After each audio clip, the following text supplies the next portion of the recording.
Funding for this broadcast was provided by the law firm of Schlanger, Mills, Mayer, and Silver.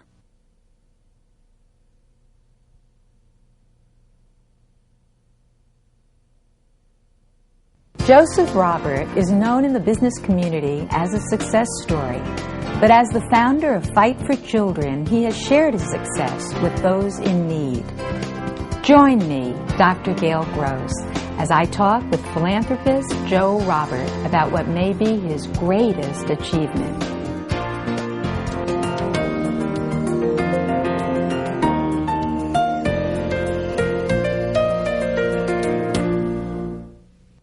Joseph Robert is founder, chairman, and CEO of J.E. Robert Companies, a commercial real estate, mortgage investment, and asset management firm with operations throughout North America and Europe. But that is not why he is here. In 1990, Joe founded Fight for Children. Since its inception, it has committed over $50 million to 70 children's charities that, taken together, address the needs of the whole child. From education to medical care, children are the focus, his main focus, and he has made an impact on thousands of lives. When I met you, Joe, I asked you why you got interested in education, and you said, almost with a wink, "I'm not interested in education. I'm really interested in children." Welcome, and thank you for being here. Thank you for having me. Joe, tell us, how did this all begin for you? What is your story? It's a rather circuitous route. The beginning. The beginning. I grew up here. I was born in Tacoma Park, Maryland. Grew up in Silver Spring in a solidly kind of middle-class family where people worked hard but didn't have any money. Certainly weren't poor, but nobody had any money. And I think a fairly normal childhood. Went to Catholic schools, grade school, went to military school. The difference was I probably had a propensity to get in trouble a lot more than most of the other kids in class or in the neighborhood. And my some of my teachers and principals and disciplinarians to this day tell me it's only because you got caught, not because you were any worse than the rest of the kids. But so I'm a product of Washington, D.C. Wonderful. And so in this early period, you got in trouble, you didn't complete all of the educational goals you probably had for yourself and your parents had for you, and yet something in that experience gave you an insight, a unique insight really, because you became conscious of this, in how to solve other people's problems, other children's problems. Tell us about that. I think if I look back on my own life, I was the oldest of 5 children. My father and mother struggled mightily to get us through school. Not all of us were able to attend a parochial school. Doesn't seem like a lot of money now. I think it was $50 or $100 per student, but it was more than, frankly, they could handle back then. So a couple of us got to go. The others didn't. It was in I guess when I was in the 8th grade, my father tried to start his own business. It didn't make it. He had to leave home, moved to Ocean City, lived on a rooming house on 5th Street. So here I was in the 8th grade, oldest of 5 children, with a mother in a tough time in 1966. And I think as a consequence of that, I look back on the importance that it would have had, and that it does have on all children, on having a mentor, somebody who's around during the more difficult times of your life when you're just coming into high school and going on and getting ready to get out on your own. So I think it was reflecting back on that first got me interested in spending time with other kids who had some similar experiences that I had. People look at these dramatic problems that kids have in our world today that's so chaotic and really think that it's an impossible task to solve these problems for children. And yet you've taken just the opposite approach. You've said, this is a problem and I'm going to help. What moved you? You know, I'm not going to ask you how. I know how. I want to ask you why. Why did you do it? Why did you jump in and help children? It's hard to understand why. I think it starts out with if you step back and look at the whole problem, if you look at all of the children in the Washington, D.C. community who are not getting a good education, or all of the children who are juvenile delinquents, or all of the children who happen to be locked up at any one point in time, you say, how am I going to solve this problem? It's overwhelming. It seems impossible to attach a solution to. But if you take the view that you can make a difference on some, maybe it's 1, maybe it's 5, maybe it's, depending on your resources, it's 100, or maybe it's 1,000, and you form a collective body of others who are like-minded and want to attack this problem, you can really whittle away at it quite a bit. So I think, from my perspective, it all started really with one kid. I spent my recreation time in a boxing gym. Boxing was my sport of calling, if you were. It's amazing, the older I get, the greater I was. Truth of the matter is, I was a pretty mediocre fighter, but I really loved the sport. And most of the kids who came into the gym were children who came from broken families, had a lot more trouble than I had, and really were struggling with life and where they were going to wind up. And at the end of my boxing career, I guess I was 21 years old, I had moved on out of high school, was working, was still fighting. A father of one of the kids who happened to be in the gym, who was about 12 or 13 years old and had some very serious problems, asked me if I could turn his son around. And that was the involvement. So I stayed involved with the boys' club. I stayed involved with this kid for many years. That grew into sort of other kids. I remained focused on this one particular boxing club, which we still run today in the city of Alexandria. And things kind of just grow on their own. So you're really treating the whole child as an important individual. And you use sports and art, and you're interested in all the academic areas that help them express and connect to themselves, as well as their health. You said something earlier to me. You said if a child's not healthy, they really can't function well in any of these other areas. Tell us what work you're doing in the healthcare part of this program. Well, as you said, I mean, if you think about your childhood and your happiest moments, and what we all wish for our children and other children, we all want them to grow up to be productive, values-centered, happy children with leading normal lives, giving back to society. It's hard to get anybody to focus on getting an education or going out and playing or listening to a mentor if you're not healthy. I would urge anybody who asks the question, why do you spend so much time trying to support or give money to Children's Hospital, to go down and spend 1 hour and walk through the intensive care unit and see what it's like for someone else's child who's lying there on the verge of death, or someone else's child who's had an accident, or feel what it feels like for those people who do have children to come out of surgery and wonder whether or not they're going to make it. So I think from my standpoint, the first priority is making sure that all of our children in this country and anywhere in the world that we can help have access to primary health care, and that we are doing everything that we can to prevent the kinds of pediatric diseases that will prevent them from having a normal adult life. So that really is the first focus. The second focus is a sort of a combination of mentorship and education. Some kids are motivated on their own. Some kids, you can send them to the worst schools and they're going to get A's and go on to Harvard. But the world isn't about those kids. I mean, those kids are blessed.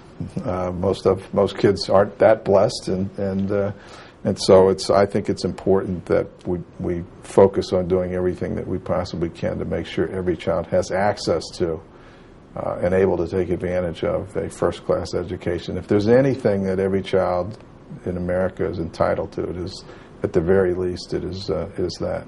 Your work has had such an impact on so many children, and you've kept in focus their emotional well-being as well as their health, their physical well-being, their academic interests. You've pulled it all together in a very integrated way. And a story you told me earlier so well describes your entire approach. Will you share with us the story about Christmas when children were really let down by a promise and you made it happen? Well, a lot of us made it happen. I made maybe the first telephone call, but the children were let down by a promise. The individual had come to them early in their grade school career, I guess it was 5th or 6th grade, and made a pledge to them that any of them that graduated from the public high school, which they were about to go on to, he would provide a college scholarship any place they wanted to go. This was a pledge that was repeated often, it was repeated annually.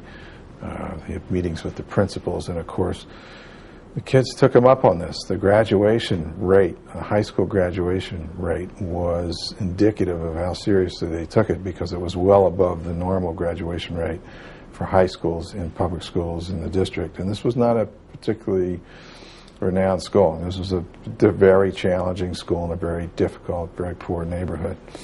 About a week before Christmas, a year ago, I picked up the newspaper, and their front page story is how during the period of filling out the applications in the processors to send the application, and you have to attach an application fee to it, and one of the counselors took it upon themselves to call the individual who made the pledge, who announced that he didn't have any money and wasn't good for the pledge.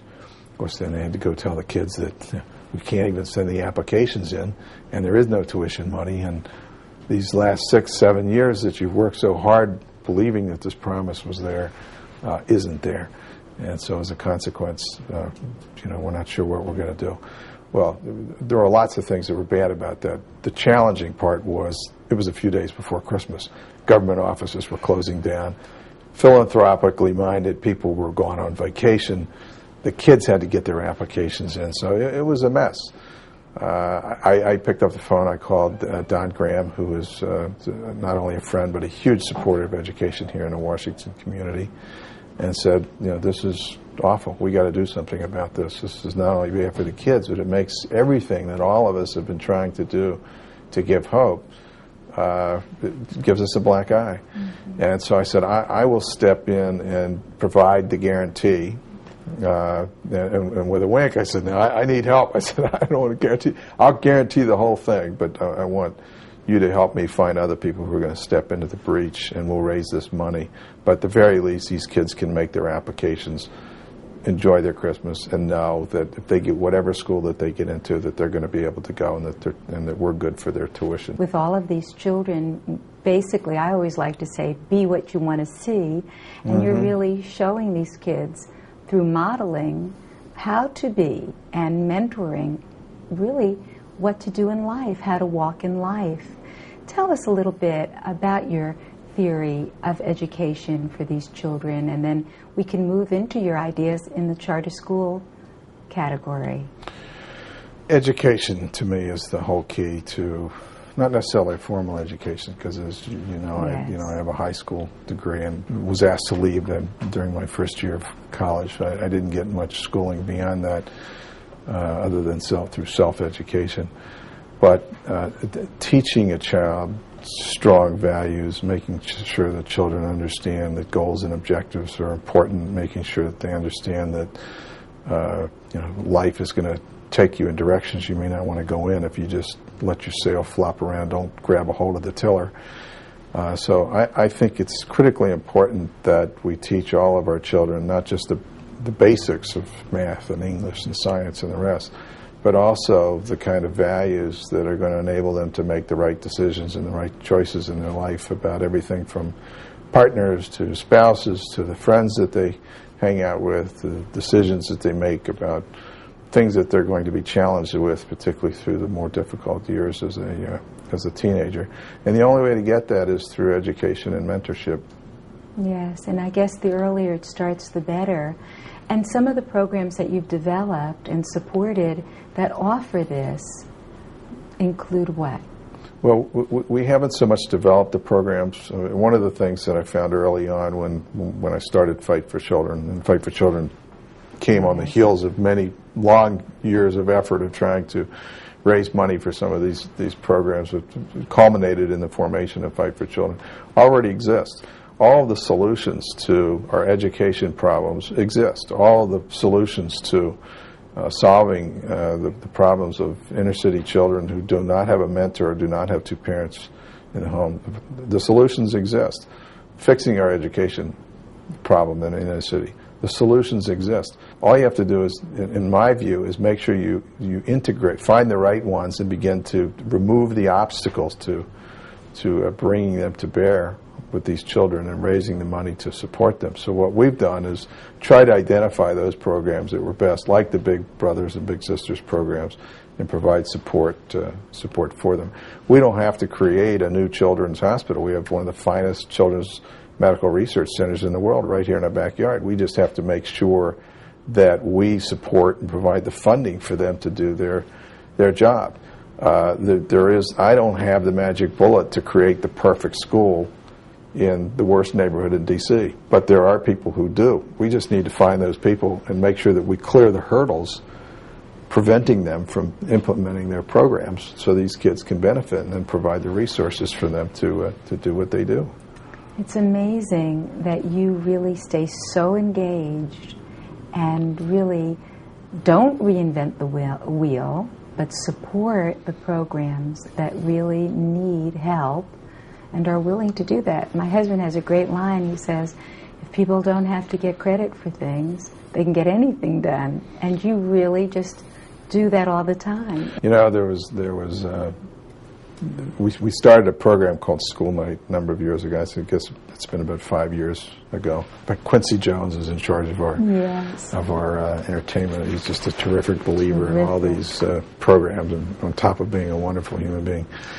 And I run something called the Washington Scholarship Fund, which is the largest provider of tuition assistance and scholarship programs to underprivileged kids in Washington. In fact, through Fight for Children, probably over half the children in the inner city who are going to non-public schools are being provided some form of tuition assistance through one of our programs. And about 5 or 6 years ago, front page of the Post, there was a story about a 10th grade class here at a district high school, not one of the better run district high schools, and it said that not one single student was able to achieve the minimum basic requirements in math for that class. And I thought, it's impossible that there wasn't one child in that class who didn't want to achieve the minimum basic requirements. And this was again a week before Christmas. So I dashed off a letter and I sent it out to about 10,000 people in my Rolodex, and I said, this is a terrible story. Somebody's got to do something about this. I said, so I've looked in the phone book for Mr. or Miss Somebody, and I haven't found them in D.C., Maryland, or Virginia. Guess that means you and me. Since somebody, literally, there's no Mr. Somebody in the phone book. We sent a letter. I said, no idea what we're going to do, but we're going to do something. Mm-hmm. Then I got the Secretary of Education's daughter-in-law. I said, Lisa, I want you to do some work for me for about 90 days, but I don't want to pay you. I want you to do it for free. And she was getting ready to go on maternity leave anyway. You go out and find every great program that provides scholarship assistance to kids in need who, for whatever reason, their children have decided for them that they want to go to a different kind of a school that would better serve their needs. Second thing is I want to do is I want to identify all of the empty seats in the private school system. I want to know how many there are and where they are. And so I went to the Archdiocese, we polled all the different schools, and we came up with some amazing statistics. Number one, at the time there was roughly 4,000 empty seats in the school system, in the private school system. So why are they empty? Well, they're empty because of the lack of tuition money. So then I went to the schools, and I went to the Archdiocese. I said, look, these schools are like airplane seats. That plane takes off. Guess what? I said, it's empty, the revenue's gone, you're never going to fill it. I want to know the cost to put the peanuts on the in the Coke or whatever, what's the marginal cost to put a body in that seat for the year? And I want to buy them all, and I want to buy them all wholesale, and then we want to fill them up. And so then we identified the charities. We didn't have to recreate the wheel. We had everything from the Latino Fund, which was a group of volunteer mothers here in Adams Morgan who would go around and find enough money to put 10 or 15 kids in school. And we said, okay, we're going to double or triple your capacity and help you do that. We went to the Washington Scholarship Fund and a whole host of other. We found about 10 of these organizations, made a deal with the Archdiocese. We want to fill up these empty seats. And through the Washington Scholarship Fund and the rest of these, we probably had, 15 or 20,000 applications from families who wanted to fill these seats. And out of that came school night. Now we had to actually go out and raise the money to do this. Yes. So I said, well, we'll do that, and since we're now into March, April, we want to do this in September.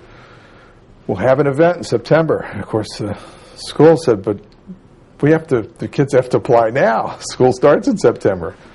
Okay, we have a funding problem, so we'll step up and we'll guarantee it. We'll guarantee the first $2 million, and we'll make sure that so you guys can get in it, get the kids in school, and get the applications processed. The money will be there, and then we'll just raise it in September. We hope. If we didn't, I was going to be $2 million poorer. And we did. We had the most successful and the biggest single fundraiser the city of Washington has ever had to date. And it's grown, and we've gotten tremendous support from everybody from Ted Forsman to John Walton, who's been an enormous supporter of ours. And it is now the single largest charitable event in this city every year. Wow, what a story. And it's a lot of fun. And a lot of fun. Yeah. And we have people like Stevie Wonder will come in and we'll take 40 or 50 students who get up on the stage and practice for weeks and sing. Can you imagine being a high school choir singer and singing with Stevie Wonder? Imagine. Or Lionel Richie, who we had last year, or John Mellencamp, or any of these people. It's just been terrific. What an experience. It's been a lot of fun. It's a great program.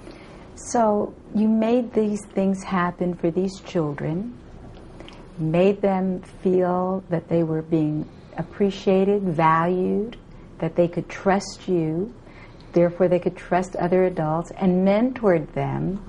And now you're really working in a charter school capacity. Tell us about that work. There are many solutions to the problem of education in the inner city. Mm-hmm. First and foremost, I am a huge believer in public education. I think it's critically important. But our public education system in many of our cities is broken. It is very broken here in the District of Columbia.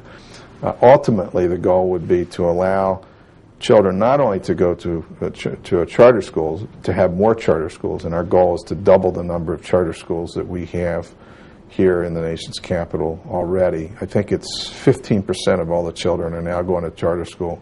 We'd like to double the capacity over the course of the next 5 years.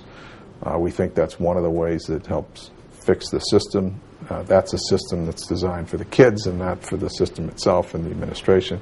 But we'd also like parents to have a choice about where they send their school. We think that, from a personal standpoint, and I don't mean to sound political, but it's hard for me to imagine how we can say to parents that because you are economically deprived, you don't have the ability or the right to get your kid a decent education, to break that chain. So we ought to have some form of meaningful voucher program where the parents can take that tuition money and take it and give it to whatever school that they think is going to best serve their kids' needs. Now, for me, when I was in the 8th grade, I went to military school. I needed that military school. They did a great job. It's probably the reason I'm here today. More than your Catholic upbringing? Well, the Catholic upbringing, I had a great parish priest named Father Jerome Loftus, who long since left the priesthood, and I've lost touch with him. But he was a terrific mentor. Yes. You always say that in education, when we really know we're growing, is when the information that we've taken in that helped us can be transferred to others. Absolutely. And that's really what you've done. I mean, you're like a male Mother Teresa. What would we call you? Oh, I don't know about that. Mother Teresa might roll over if you heard me I don't think so. compared to Mother Teresa was a saint. Well, my mother might be Mother Teresa. And you know, your behavior is pretty saintly, and I thank you for spending time with us today to tell us your thoughts about children, our responsibilities, about visiting the problems of the whole child, and really how we can help. And you've set up so many vehicles for us to help, and that is really not reinventing the wheel, but just supporting those kinds of things. That the wheels are out there. Yeah, just find the good wheels and support them. In place. Yeah. Thank you, Joe. Thank you. Most individuals want to do good things, but never feel they can make a difference. Here you are, a good citizen who puts himself on the line, doing life rather than philosophizing about it. It's a great model for all of us.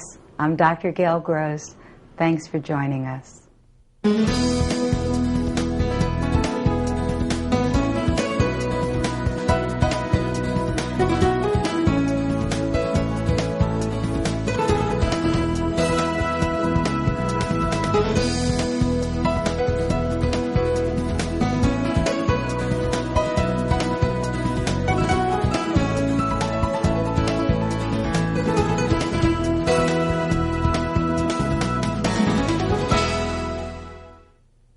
Funding for this broadcast was provided by the law firm of Schlanger, Mills, Mayer, and Silver.